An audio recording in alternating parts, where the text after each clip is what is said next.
So here I am at work pondering why people say when you're single, oh, just stop thinking about finding someone and they'll just appear. I can't stop thinking about it.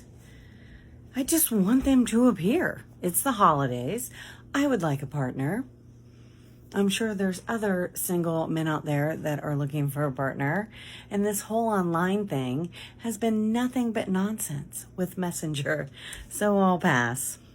I don't know why he can't just be in the vegetable aisle at the grocery store.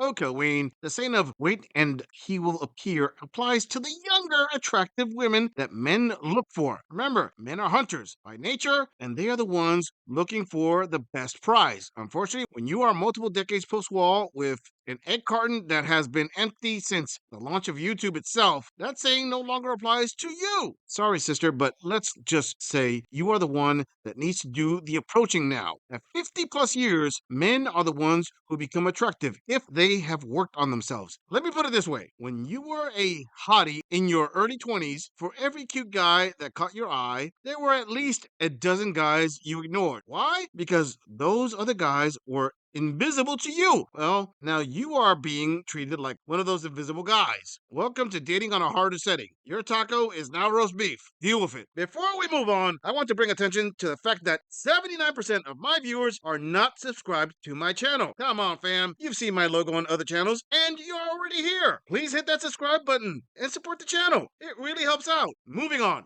I got asked out on a date by text. Hear me out for a second, because I want to hear from all you beautiful ladies what you think. He refused to get on the phone with me. What? Look, I don't know. I'm thinking about this. I give people the benefit of the doubt. When someone refuses to get on the phone, is it because they're too, I was thinking, maybe he's too shy. Maybe he has a funny voice. Maybe he feels weird on the phone. It kind of was a red flag for me, because I thought, why can't you speak to me on the phone? You all need to tell me what you think. I'm kind of thinking that I should give him a chance, because he sounds very sweet via text, and he's a cutie. Now, when I said, can we please get on the phone, he said, let's wait until we meet. And I thought, oh, maybe he just doesn't have good phone right? Maybe we should always give the benefit of the doubt. Maybe he just doesn't have good phone conversation, and everything else about him is great. What do you think? I need to know what you all think. You beautiful souls in this amazing community. I get so much wisdom. You guys think you get wisdom from me. I get wisdom from you. Love you all. I truly find it amazing that these decades plus post-wall queens have not figured it out yet. There really isn't a good reason for a Chad/Tyrone to change their ways even into their 50s. Ladies, do I really need to tell you why? How come? Tell me why! Say it! Say it! It's pretty easy to deduce. Consider the following clues. I mean, this dating granny said the guy is a cutie and he says the right things. So obviously, he is a top 20%er on those dating apps. That means that more than likely, you, Granny, are the backup date. He probably has a younger, better looking gal lined up. He doesn't want to put too much effort into a dry beef jerky conquest. And if this Granny shows up at the date on pure texting alone, he already knows how desperate she is for a specific pipe laying, regardless of how much personal lube will be required to pump that dry well. Let's not sugarcoat it, fam. These queens will always be on the lookout for a top tier guy, regardless of how dried up her meat curtains have become. This is the reason players don't need to commit, because these delusional women leave their husbands to find themselves in droves and expect the same dating experience when they had young, mouth-watering tacos and the world was their oyster. No longer. You are dried up clams there, queen. The world doesn't owe you a dang thing. Squeeze me? Oh, no, you did. Moving on. Please tell me I am not the only one of us women over 50 who is feeling this way, because it can't possibly be just me. Do you find the thought of having a relationship completely exhausting? Because I do. Just the thought of being involved with someone and having to adapt to their routine and do things according to their preferences. And this is no shade being thrown at anyone who's happily married, who is in a great and fulfilling relationship. Kudos to you. I wish you nothing but happiness, love, and bliss for the rest of your days. I'm talking right now to the other women who, like myself, are just feeling like I am so in tune with what I want to do with my life. There is no room for anyone else. I mean, I guess, someone to go out to dinner with once in a while, but no long-term commitment, no living with anyone. Is anyone else, any other woman in that 50 and above bracket feeling like me, like relationship is just an exhausting thought?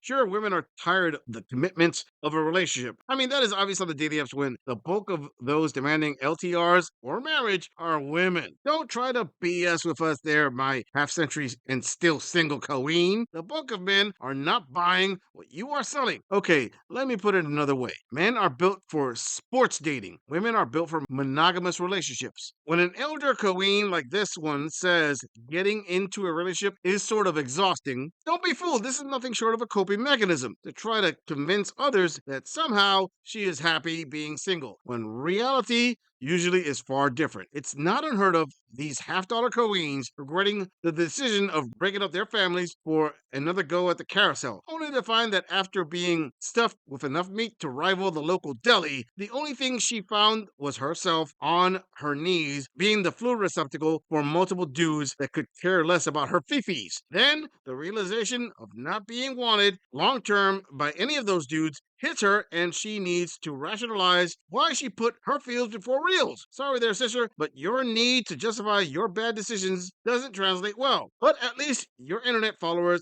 can shower you with false validation. She belongs to the streets. Moving on. So I've been seeing a bunch of TikToks about dating and just going on TikTok to find a date because, well, all the dating apps are just straight garbage. Especially for women in their 50s.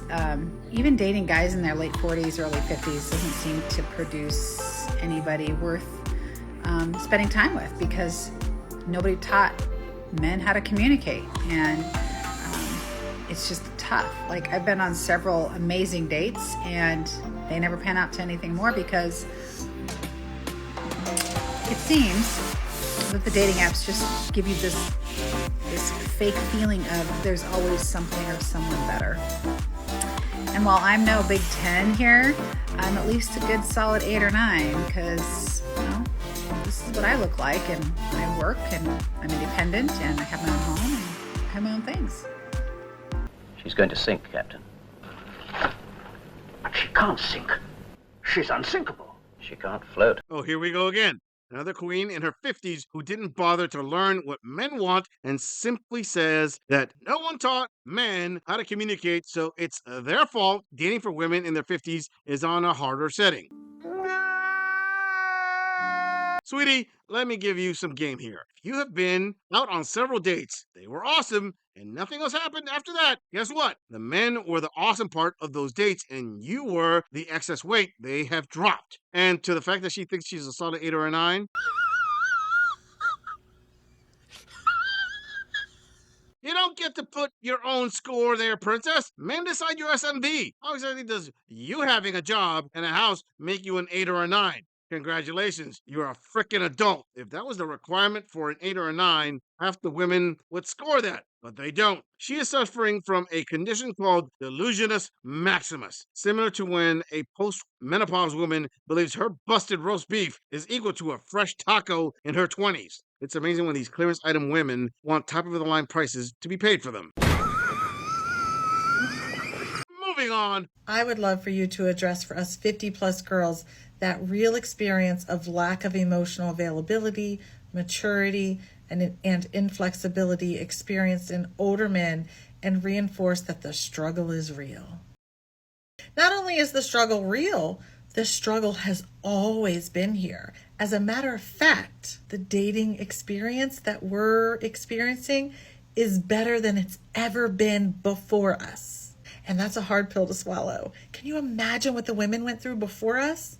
Because up until 50 years ago, women had no economic freedom. They had no choice but to marry. And very few of them married for love. So women 50 years old and below are the first generation of women to experience economic freedom and financial freedom, where they have a choice, whether they actually want to get married or not. And ironically, we actually have better pick of the crop than before.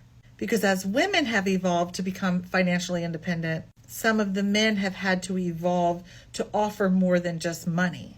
But I think it's going to take another 50 to 100 years for all the men to catch up. Because they have to offer us more than money now that we can make our own money. First off, referring to a woman who is 50 or older as a girl immediately points out an issue of how off your mentality really is. How exactly can any of you even dare question maturity when you label yourselves with a word reserved for teenage years or younger? The only actual struggle is the bulk of you empty egg carton queens having to accept that dating for you is now at a more difficult setting. Crying, labeling, and repetitive shaming of men isn't going to change the fact that your roast beef is no longer at the top tier desirable level for the men all of you are attracted to. Also, dating before you kind of didn't exist because women in their 50s back in the day didn't break up their marriages for another ride on the carousel. And women 50 years old or below today are the ones currently complaining about how much the dating market sucks. And just like this decade's post-war queen, they make videos trying to justify their carousel rides. It's hilarious how she actually thinks it's 50-plus-year-old women's choice of getting married. Last time I checked, men were the ones who proposed. Women don't go out and buy rings and get down on one knee and propose to men. Who's she trying to get here? And 50-plus-year-old men, for the most part, don't see the advantage of putting a ring on an empty egg carton. You older gals only have the pick of who is going to be in your bed. Not much after that. Men don't have to offer you old hens jack. Fatality. Flawless victory. And get loans and credit cards and get business loans. Men have to offer emotional intelligence now if they want a relationship with a healthy woman. But the options are better now than they've ever been before, which doesn't say much. Now, I think a lot of the men of millennials and Gen Z are catching on, and I see a lot of them really becoming emotionally intelligent. But it's hard to teach an old dog new tricks. So unfortunately, there are still a lot of men age 40 and above who just aren't getting it. The struggle is real, and that's why it's super important for us to decenter romantic love from our life while simultaneously being open and receptive to it. And that's a hard balance to strike. We have to create a life that we absolutely love, that we find fulfillment and purpose in, with no guarantee that we'll ever find romantic love and the partner and companion that we want. But at the same time, we have to still allow room for the possibility that it might happen. And we have to also choose our hard. Being alone can be very hard, and being in a relationship can also be very hard because you're imperfect and people are imperfect, and most of the time we want what we don't have. But the struggle is real, girl. Men want relationships with younger women who can offer them children. After your egg count goes to zero, those men really could care less of what you strong and independent sterile sows have to offer in your careers or properties. It blows my mind as to how women just don't learn this basic concept and stay in the mindset that men must provide everything while these dry, salty queens can benefit from men's hard work until their last day. Now, I do admit that part of the blame needs to be laid at the feet of the beta imp chumps that propagate this wrong thing. The thirst always wins. Let's face it, the new generation of men are mostly catching on to the circus of the family court system and have opted out of marriage. They aren't offering anything. And if you think otherwise, you are probably an old, dusty Western woman still waiting for Prince Charming to sweep you off your feet. Sweep the leg. You have a problem with that? Note how this 5 decades plus post-war queen is recommending women to accept that it is possible they will end up alone. It's not a small possibility. It's practically the default setting at this point when you dried up prunes constantly overvalue your SMV. Expectation management is warranted, especially when the men you are attracted to can score younger women. Now that's a lot of damage! I'm just saying, if you enjoy this audit, click on the video in the end screen for more content. If you would like to support the channel, please follow the link in the description to donate to our beer fund, or like, subscribe, and share this video on other social media platforms. If you agree or disagree with anything about this audit, please let us know in the comments. I'm going to leave this audit right here. I'll see all of you in the next episode.